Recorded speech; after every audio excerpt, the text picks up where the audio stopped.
Welcome to Soul Audio Stories. Some betrayals don't just hurt, they redefine your entire existence. She wasn't just a friend.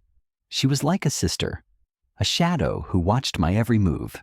Until one day, she didn't just want to be like me. She wanted to be me. My name, my face, my future, stolen by someone I once trusted. But this is not a story about staying broken. This is a story about rising, reclaiming, and showing the world that the girl they thought was gone is back. She took everything, but I took it back. Press play and remember, sometimes the best revenge is becoming the person they can never destroy. Chapter 1: The Copycat. The moment I opened my eyes, a red message flashed in front of me.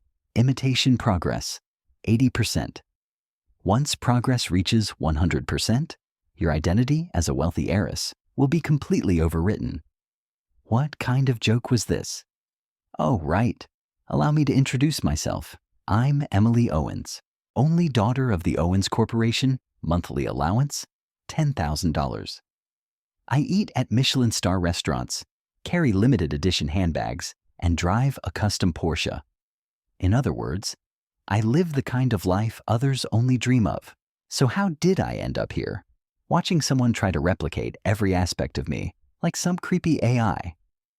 The message in my head continued coldly. Warning: upon full replacement, you will inherit the debt from predatory loans, be expelled from school for leaked nudes, and have your life completely destroyed. I froze.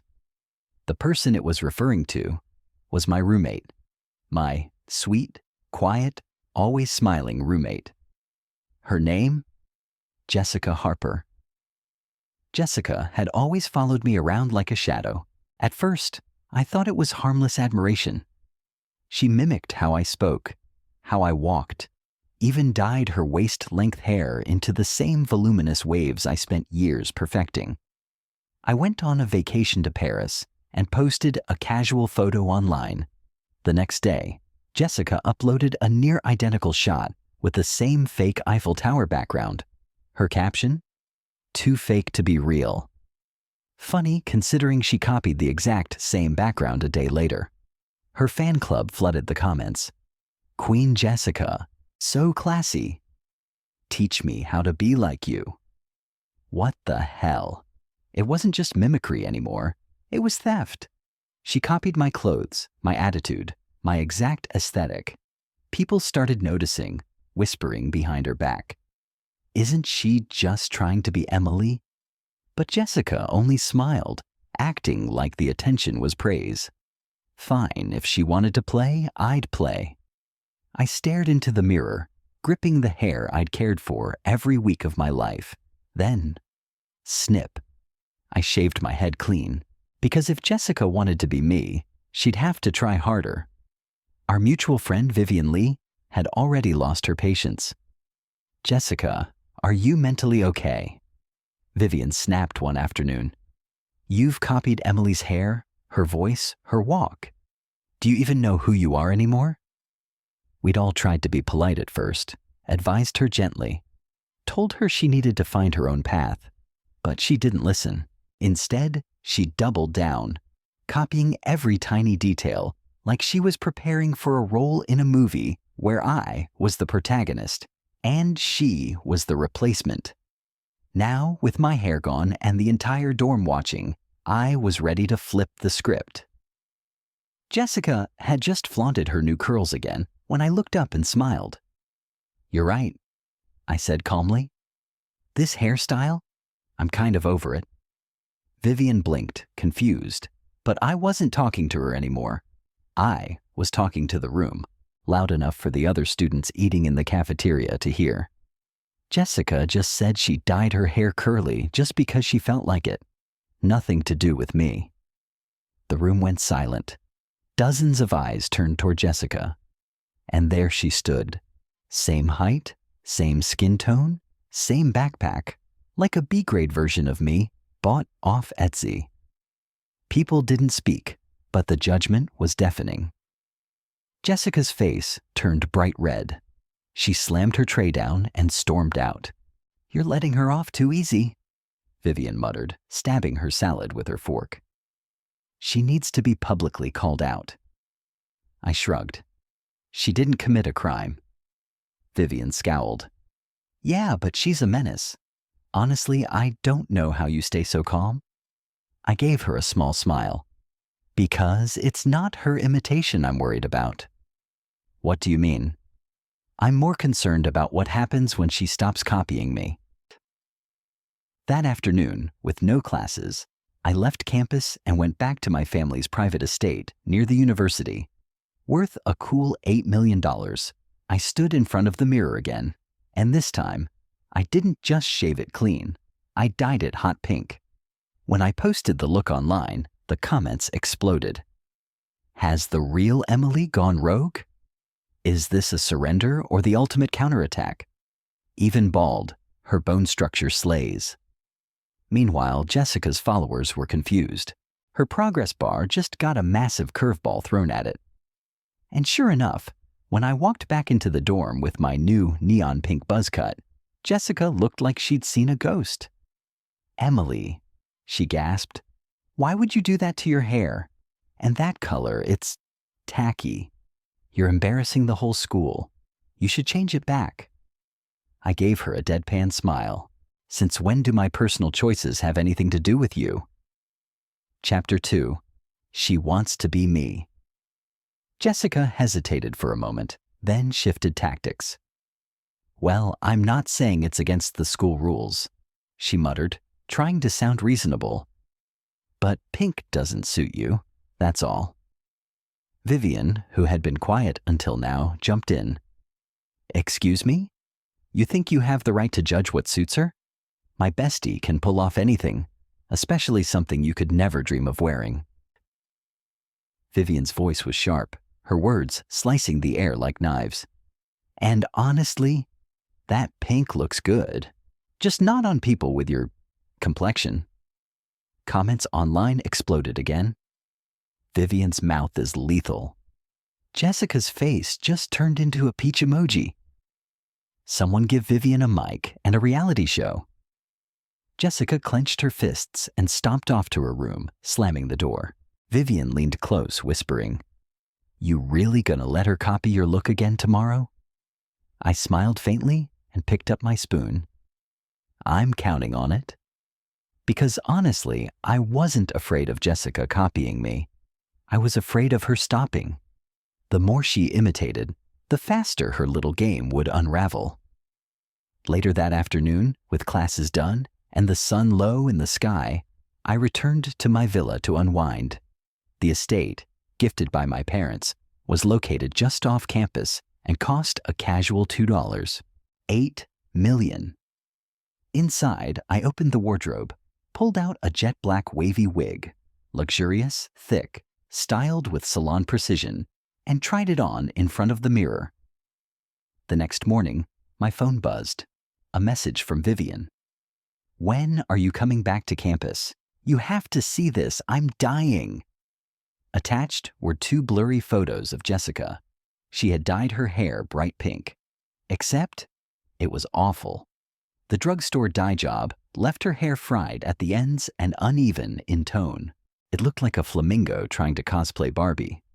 Jessica had borrowed someone's flat iron and spent hours trying to style it, but she only managed to copy about 70% of the look.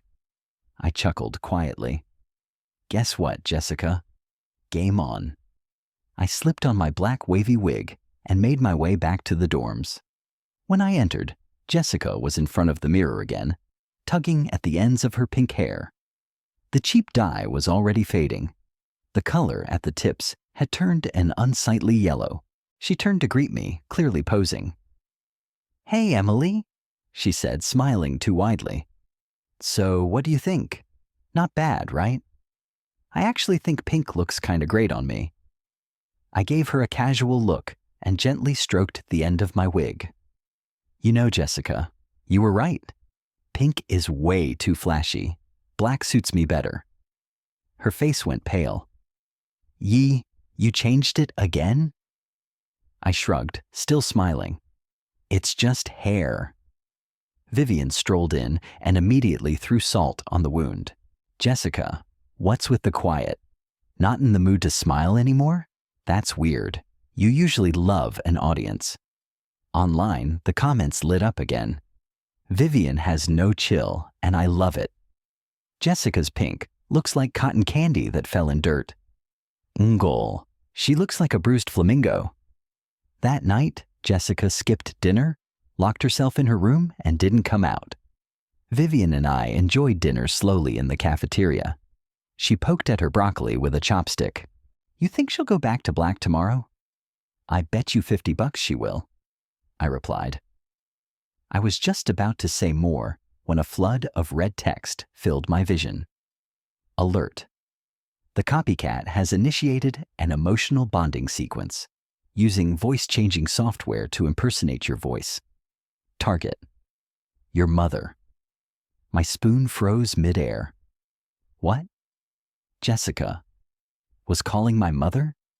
She was faking my voice, my tone, my mannerisms, just to make Mom believe she was me. Mom, I don't have enough spending money. I've been really stressed lately. Jessica's been so kind to me.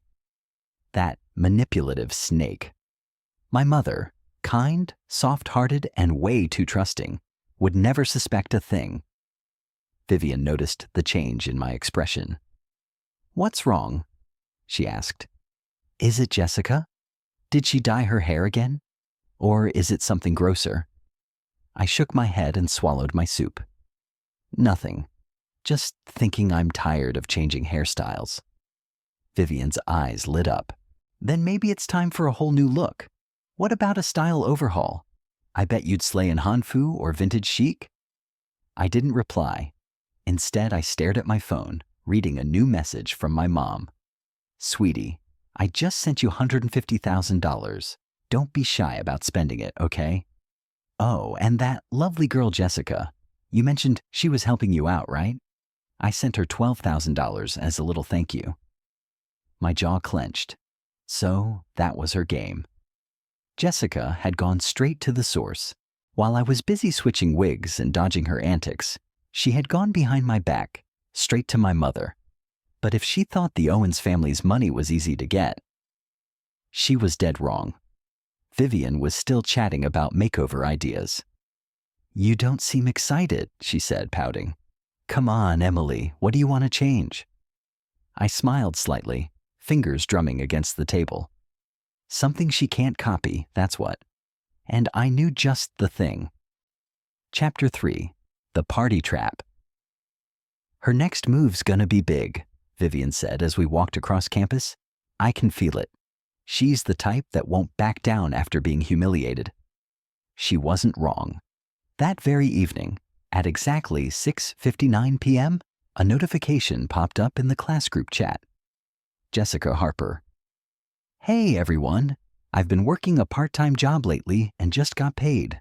So tonight, I'm inviting the whole class to hang out and sing karaoke. Location: Skyline Club. Starts at 7 p.m. sharp. Drinks and snacks are on me. Come have fun. The chat exploded. Whoa, Jessica's paying? Skyline Club? That's the most expensive private lounge in the city? Did Jessica hit the lottery? Then she tagged me directly. Jessica Harper. Emily, are you coming? I missed having a drink with you on your birthday. Let's make up for it tonight. I had just taken off my face mask when the red text flooded my vision again. The copycat has withdrawn D80,000 from your mother's gift, now applying for a high-interest payday loan of D100,000. Goal: accelerate identity replacement progress. Jessica was throwing all her cards down. She was going all in. Vivian was fuming. Where is she getting this money from? Don't tell me she robbed a bank. I calmly applied a coral red lipstick in front of the mirror. Maybe she won the lottery. At exactly 7 p.m., Vivian and I arrived at Skyline Club. The private room was already full of people. Jessica wore a brand new dress, an exact replica of the one I'd worn at my birthday party. Even her earrings and heels were identical. She turned to greet the crowd with a dazzling smile. "Please don't hold back tonight. Order whatever you want. I'll cover it all." Then she spotted me and raised her voice. "Emily, you made it. I saved a special seat just for you." Vivian rolled her eyes. "She's so fake, it hurts." I didn't answer. Instead, I walked to the song selection screen and casually picked an obscure classic no one would know. Vivian leaned in to whisper, "You see that dress? Total knockoff. Probably hasn't even been dry cleaned." Before I could respond, Jessica approached with 2 champagne flutes. "Emily," she said sweetly, "I know I messed up before, but you're generous, right? Let's toast and leave the past behind." Under the watchful eyes of everyone present, I clinked glasses with her. "Sure," I said, smiling. "Water under the bridge." Then her phone buzzed. The red text appeared again. "Loan approved. D100,000 credited to Jessica Harper's account." Jessica glanced at her screen, and her entire demeanor changed. She straightened up, turned to the crowd and shouted, "Why are you all sitting around? Order more drinks, get the most expensive ones, and snacks too. Don't hold back." The room erupted with cheers. Waiters came in, carrying trays of imported liquor. Jessica didn't even flinch at the bill. "She really thinks she's a rich heiress now," I murmured, watching her pretend like D100 million could last forever. But what she didn't know was that just one bottle of Royal Salute at Skyline Club cost nearly D50 million. Her fantasy wouldn't last the night. After a few drinks, the room turned rowdy. Jessica grabbed the mic and announced she was going to dance for everyone. Then she strutted right up to me. "Emily, come dance with me," she said, voice playful. She wanted a showdown. She wanted to steal the spotlight by comparing herself to me in front of everyone. I was just about to decline when her phone rang again. She glanced at the screen. Panic. Then the door slammed open. 3 men in black suits stormed in, stern-faced and cold-eyed. One of them walked up to Jessica, held out a document. "Miss Harper, you owe $128,000 in outstanding debt from Speed Loan app, including overdue fees. It's time to pay."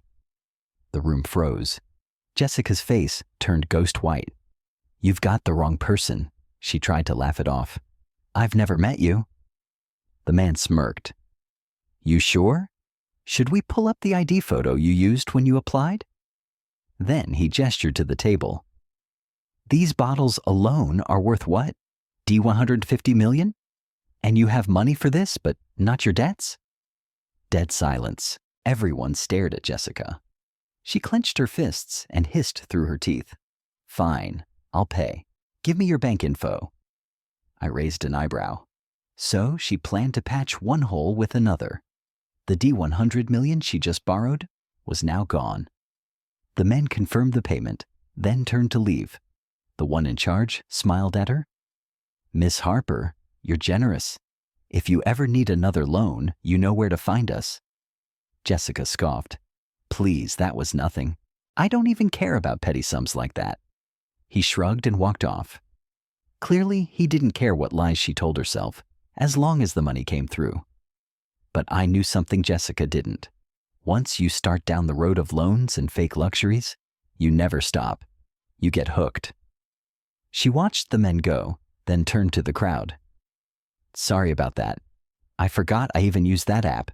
It was such a small loan, I didn't take it seriously. Let's get back to partying. I'm still paying tonight." Everyone laughed nervously. Then someone chimed in. "Yeah, I knew Jessica wouldn't be the type to owe anyone money."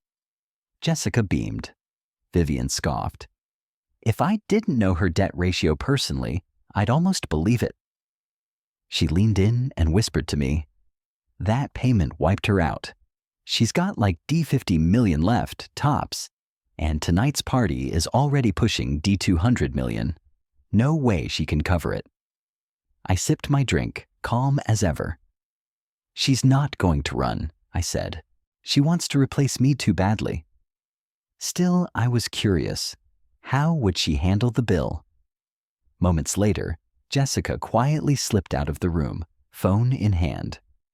She's not gonna bail, is she? Someone asked. I hope not. I can't afford to split that bill. Same.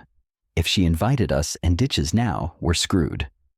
I placed my glass down and stood. Don't worry, I said, smiling. If she really runs, I'll cover it. Chapter 4. Begging at the Edge. I stepped out of the private room. Down the hall, Jessica was standing near the club manager, head bowed, looking pitiful. Please, sir, I don't have that kind of money right now, she stammered. Could you please give me a break? I can work here to pay it off. The manager remained polite but firm. If you can't pay, we'll have to contact the authorities. You can discuss the matter with the police. I had expected a twist, a surprise move. Instead, Jessica was actually begging the club manager for mercy. This wasn't a charity. Of course, they wouldn't go easy on her. Just as the manager reached for his phone, Jessica suddenly looked over. Her eyes locked onto mine. Emily, she pleaded, stepping toward me. Can I borrow a bit of money? Just for now? I swear I'll pay you back. She clutched the hem of her dress, eyes glistening with desperation. If I hadn't seen the warning messages earlier, maybe I would have softened. But not now. Now I had a different plan. If she didn't have money, then why pretend? And now she was panicking? Good. Vivian appeared beside me, arms crossed. Ugh, I can't stand that look on her face, she muttered. I'm worried she'll trick you. I gave her a faint smile. When we were kids, Vivian once fell into a river and nearly drowned. I was the one who pulled her out. Ever since then, she'd followed me loyally, fiercely protective and never letting anyone take advantage of me. For a second, I wondered, if Jessica really stole my identity, would Vivian end up becoming hers too? What are you thinking? Vivian asked, seeing my faraway look. Nothing, I replied softly. Just thinking how lucky I am to have you. Of course, she said brightly. Best friends for life. Then she eyed Jessica again. You're not actually thinking of helping her, right? I mean, you could afford it, but after everything she's done? Relax, I said. I'm not that dumb. Vivian exhaled in relief.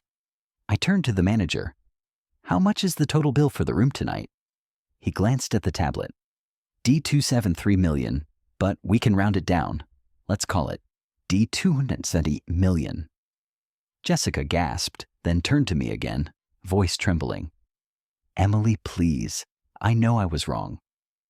Can you help me just this once? I pulled my hand away from her. D270 million isn't a big deal to me. Her eyes lit up. Then, you'll cover it? I smiled.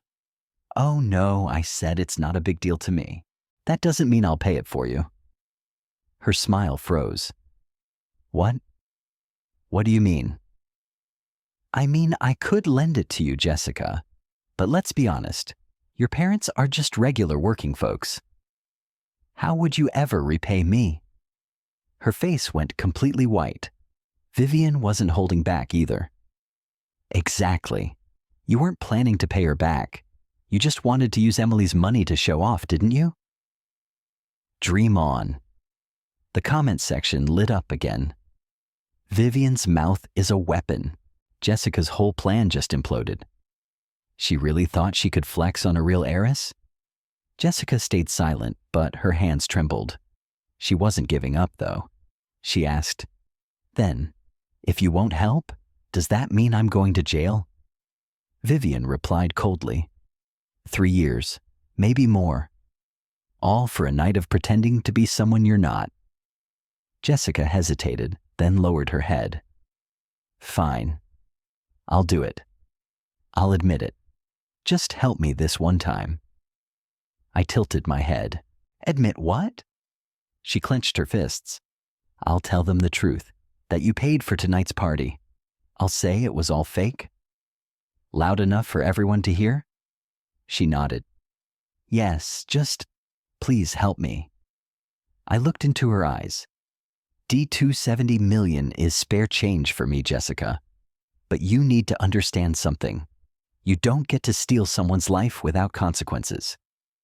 As we walked back toward the private room, Jessica followed behind us. Not too far, not too close. Just as I reached the door, she suddenly dropped to her knees. Emily, please, I'm begging you. Before I could react, she lunged forward and shoved me. My back slammed against the hallway wall. Emily, are you okay? Vivian cried, running to steady me. I waved her off. From behind Jessica, a guy stepped forward and helped her up. Are you hurt? He asked, concern in his eyes. Jessica shook her head slightly, eyes red. They were bullying me. Then she stepped back, as if afraid. Vivian lost it. Jessica, what the hell are you trying to pull now? Don't act like we laid a hand on you. The guy stepped between us, shielding Jessica. His eyes were cold. And in that moment, I saw his face clearly. It was him. Jason Tucker, the boy I was once betrothed to. And now, he stood on her side. Chapter 5. The Fiancé and the Fake. The comment feed exploded. Holy shit, the male lead has arrived. Wait, he doesn't even go to their school. How does he know Jessica? You guys forgot already? Jessica's system lets her trade points for male lead info. She planted a stray cat near him to accidentally bump into him. Classic green tea move. I froze for a second. Jason Tucker, the man who used to be my childhood fiancé. I always thought he hated me because he didn't believe in arranged marriage, that he resented being promised to someone he never chose. But now I saw the truth. He looked at me with cold disgust, and at her with care. She stood behind him, trembling, perfectly timed, perfectly pathetic. The online comments kept rolling. So, this is the guy the fake used her points to snag. Didn't she later kill the real parents because they got suspicious of her change in personality?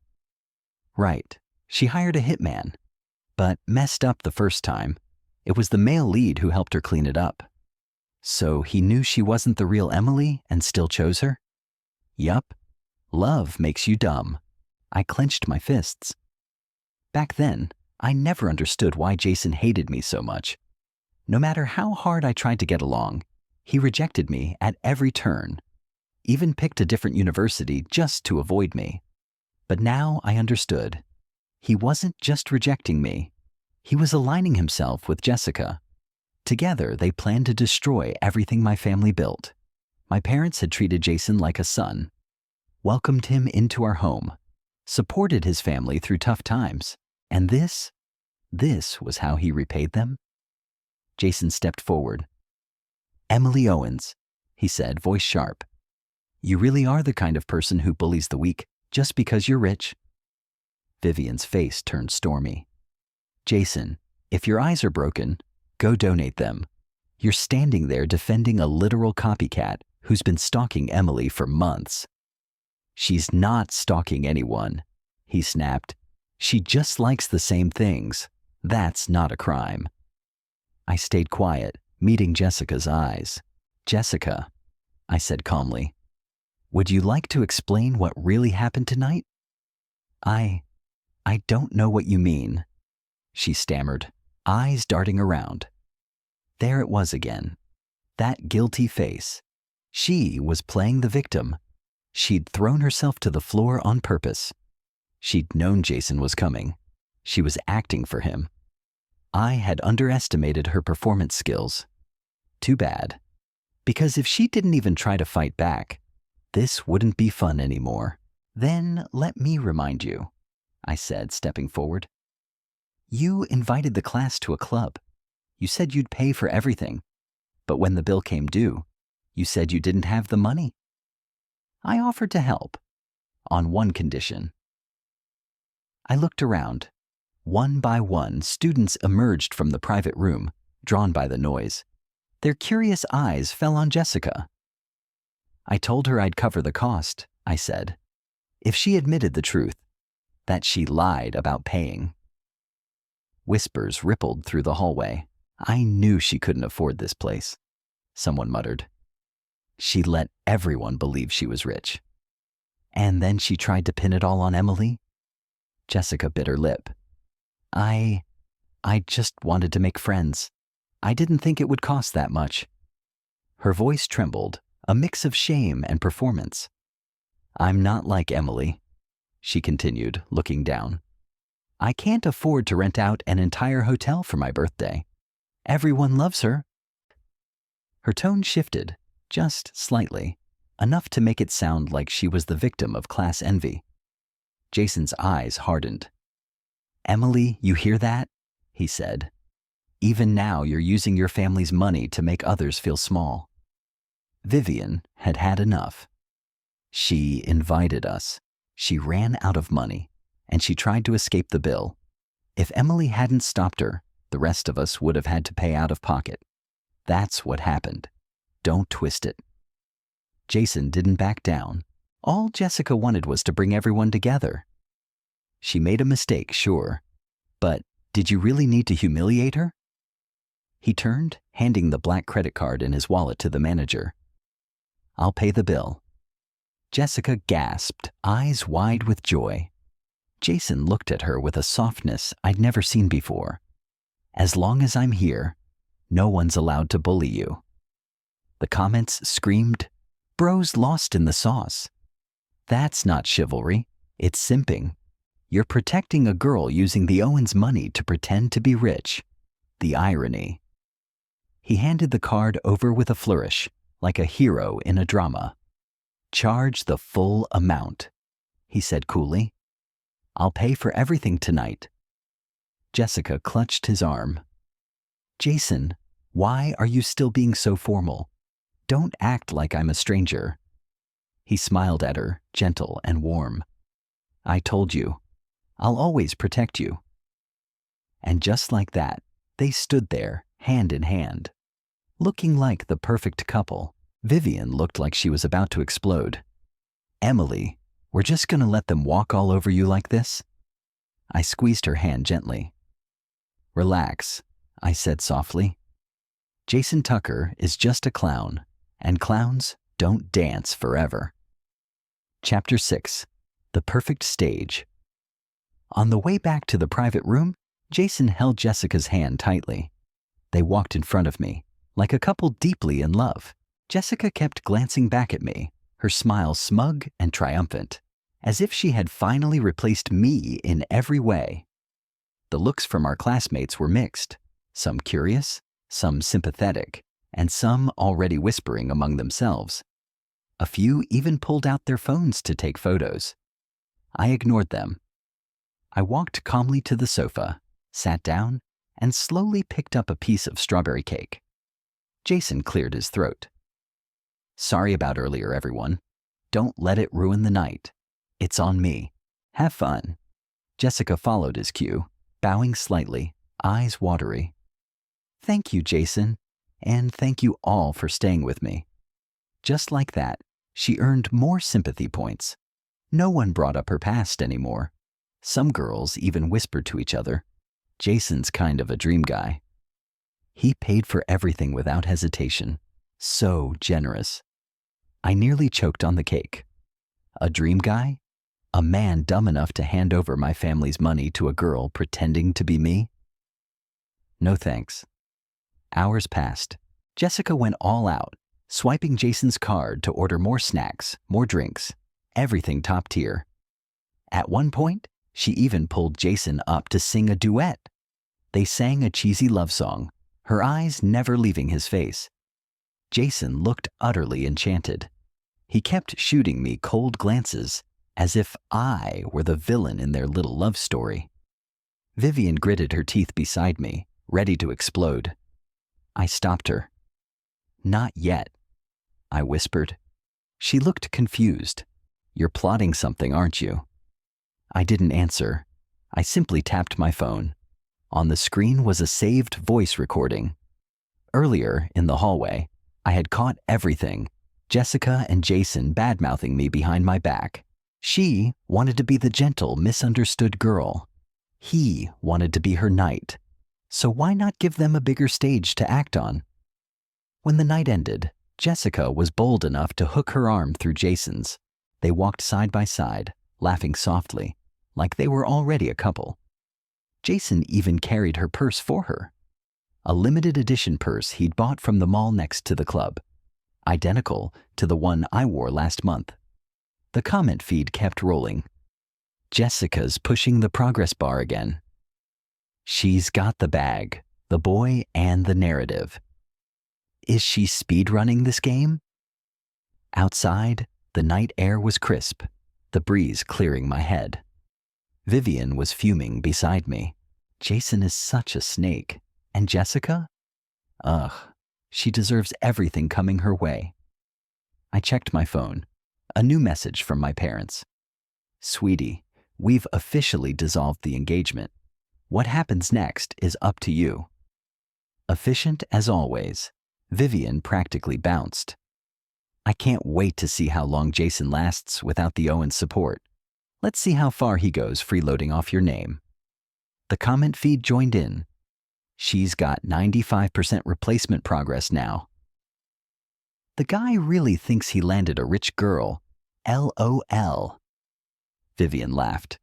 They're going to be so embarrassed when they realize everything the Tuckers have came from you. I didn't reply.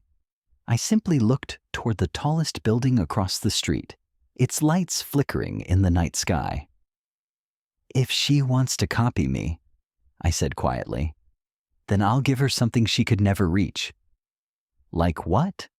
Vivian asked, intrigued. I smiled. Like a height she'll never touch, a position she can never claim, and love from a family she'll never steal. The comment feed burst again. The real heiress is loading her ultimate move. Crush her. No mercy. The opportunity came sooner than expected. The 70th anniversary gala of our university. It was a formal evening event, full of high-profile guests and alumni. As a top student and student body representative, I was scheduled to give the opening speech. Jessica somehow got word of it, and as expected, she acted fast. That evening, she arrived in a luxury evening gown, an exact replica of mine, hair styled like mine. Even the jewelry sparkled the same. She arrived 30 minutes early and stood by the registration table, greeting guests as if she belonged there. The whispers started immediately. That dress. Isn't that Emily's style? She's been seen a lot with Jason Tucker lately. Maybe she's the Tucker family's new fiancé. Jessica lowered her eyes modestly.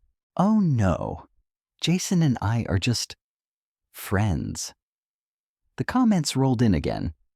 Jessica snuck into the VIP section. She stole the real Emily's speech draft. She's about to walk on stage and read it like it's hers. She was betting everything on tonight. She'd even borrowed another $500 million in high-interest loans to buy jewelry that would impress the crowd. Vivian was next to me, fuming. She's getting more brazen. That dress is identical to yours. I gave her a calm smile. She can try all she wants, but a fake will always be a fake. Vivian shot Jessica a death glare. Let's see if she can still smile in 10 minutes. Chapter 7. The Spotlight Backfires. The anniversary gala is now officially underway. The MC's voice echoed across the hall. Next, we invite our student representative to the stage, Emily Owens. Just as the spotlight swung toward me, Jessica stood up. She was faster. Before I could move, she walked confidently toward the stage in her replica dress, high heels clicking on the polished floor, the picture of grace. She turned to the crowd with a radiant smile. Good evening, everyone. I'm Emily Owens. A hush fell over the entire venue. Jason Tucker, sitting in the front row, looked proud, as if the girl glowing under the lights truly belonged to him. Jessica took a deep breath and pulled out her phone, ready to read from the speech saved in her notes app. But when she glanced at her screen, her smile vanished. Her face turned deathly pale. The speech draft she had saved? Gone. In its place, screenshots of her private messages with the loan app customer service, her full debt history. She looked up in panic, only to meet my eyes. I stepped calmly onto the stage, heels silent against the wooden floor, and gently took the microphone from her trembling hands. "Looks like Jessica's a bit nervous," I said with a small smile. "Why don't I take it from here?" The audience chuckled lightly. Then the big screen behind us lit up, not with the planned PowerPoint, but with a slideshow titled Imitation, Fraud, Collapse. The first slide, Jessica's maxed out credit card statements. The second, her private chat logs with counterfeit handbag sellers.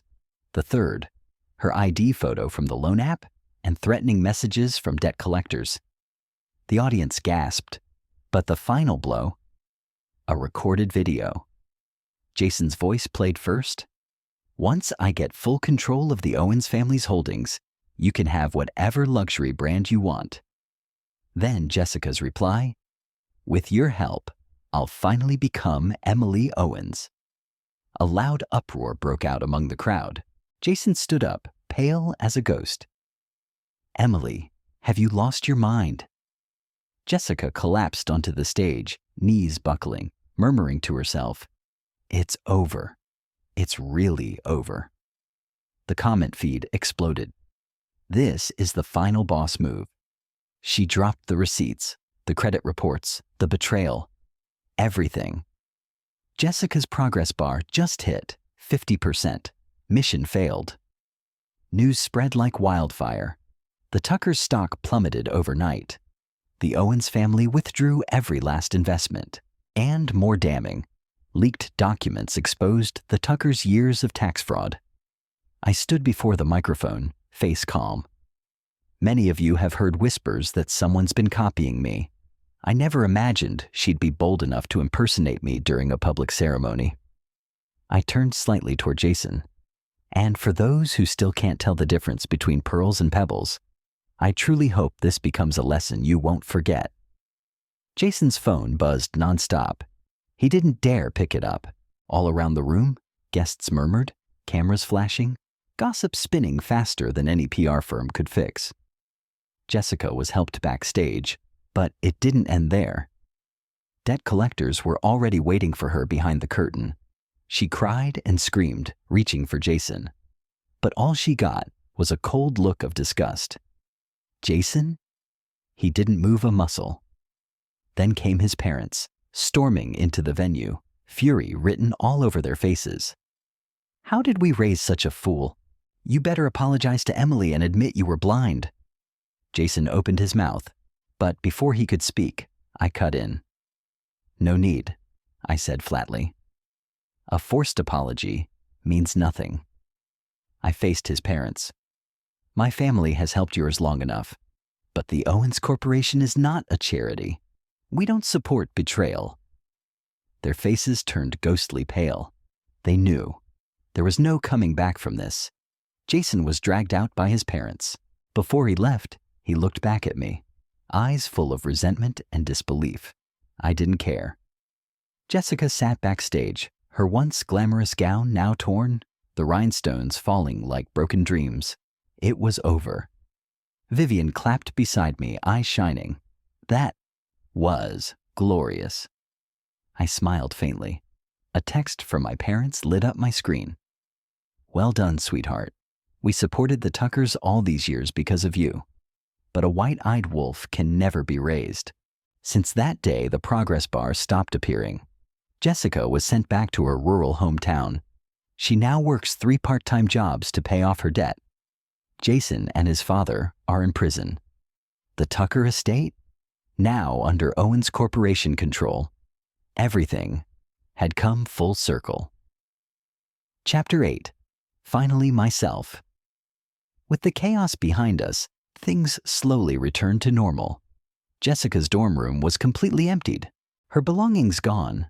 only a stack of overdue loan notices left behind on the desk, some torn, some stamped red. I picked them up casually and tossed them in the trash. Vivian stood beside me. You really just tossed her into the abyss. She jumped on her own, I replied calmly. I just gave her a mirror. We left the dorm, walked to the student center, and bought soy milk and fried dough. So, what now? Vivian asked, chewing thoughtfully. Library again? I took a sip of the warm soy milk, the sun shining through the glass, casting golden rays on my hand. Yeah, still haven't finished that finance history book from last week. Vivian groaned. Emily, can you stop being so perfect for 5 seconds? You're making the rest of us look bad. I gave her a sideways glance. My dear Vivian, one day we'll inherit a corporation. If we don't understand finance, are we planning to become the next Jason Tucker? Touché. 30 minutes later, in the library, Vivian slumped over her textbook. I give up. I surrender. This is mental torture. 3 years passed. I interned at my family's company. Vivian, of course, found a sneaky way in, under the label of learning. But in reality, she just became my personal assistant. As for Jessica, she was still doing odd jobs back in her hometown, barely keeping up with the interest on her loans. Since the Tucker bankruptcy, no one had heard from Jason.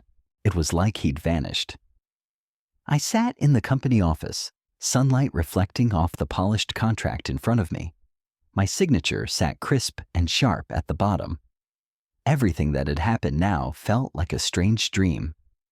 Vivian walked in with a bubble tea and plopped it on my desk. You're thinking about them again, aren't you? I smiled, eyes drifting to the city skyline outside. No, I said. I'm just thinking, no one can ever really replace anyone. Vivian tilted her head, mumbled a deep. I nodded. To be yourself, that's the rarest treasure. Chapter 9. A New Game Begins. Thank you for listening to today's story. Your support means everything to me. If you enjoyed this, don't forget to like, share, and subscribe to the channel. Now back to our tale. After that day, the replacement system that used to flash red warnings in front of my eyes disappeared completely. No more imitation progress percentages. No more alerts about stolen identities. Jessica had been forcefully dragged back to her hometown. She now worked 3 jobs just to stay afloat. Her dreams of luxury had completely crumbled. As for Jason and his father, both were serving time behind bars. The Tucker family's estate, now fully absorbed by the Owens Corporation.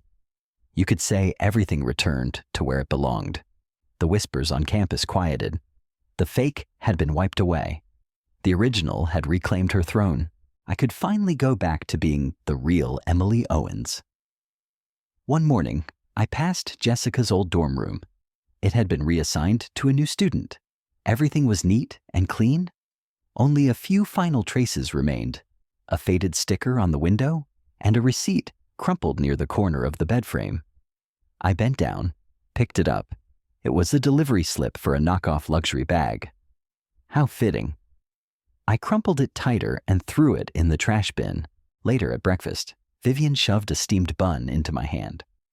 What do you say we take a trip after graduation? She asked. Where to? Wherever you want. I smiled. Library first, trip later. Vivian groaned dramatically. You're a study machine. Who hurt you? You mean besides a fake me and her simp sidekick? Vivian choked on her soy milk. Fair. We laughed. It felt good to laugh without watching my back. No red warnings. No progress bars ticking up behind me. No shadow trailing every move I made. Jessica had vanished from our world. And in the calm that followed, I could hear something I hadn't in a long time. My own thoughts, my own voice, my own life. Chapter 10. The Final Chains Break. From that day forward, the replacement progress bar never appeared again.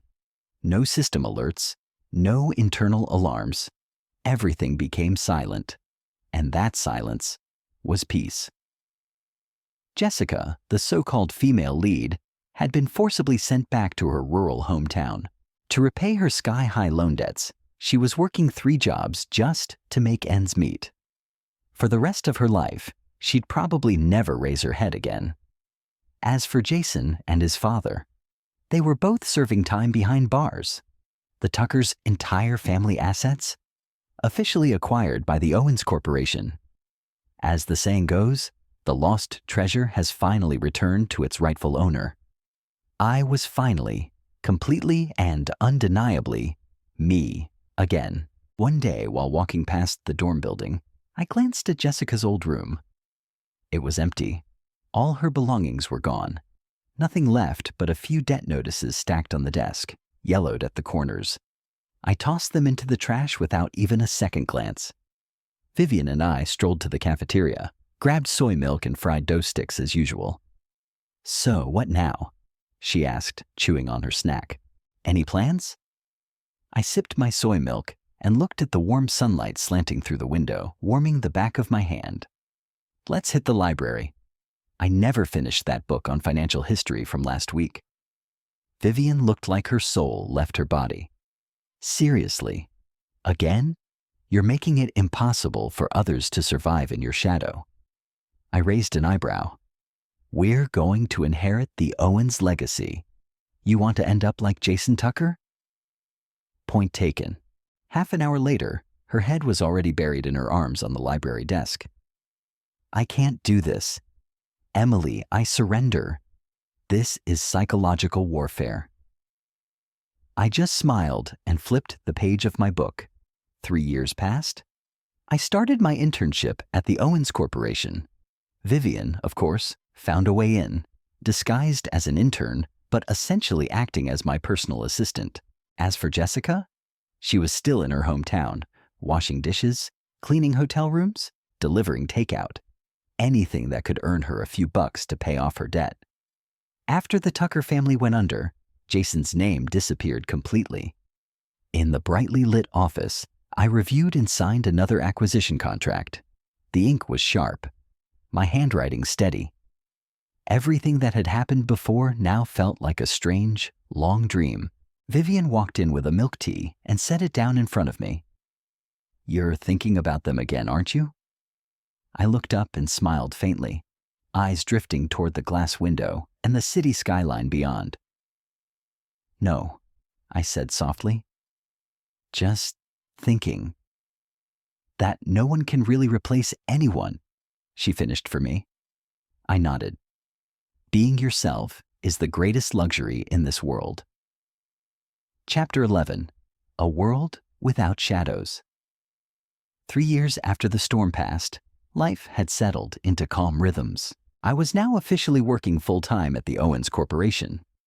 Vivian, true to herself, was still by my side. Officially, a management trainee. Unofficially, my ever-loyal assistant and caffeine supplier.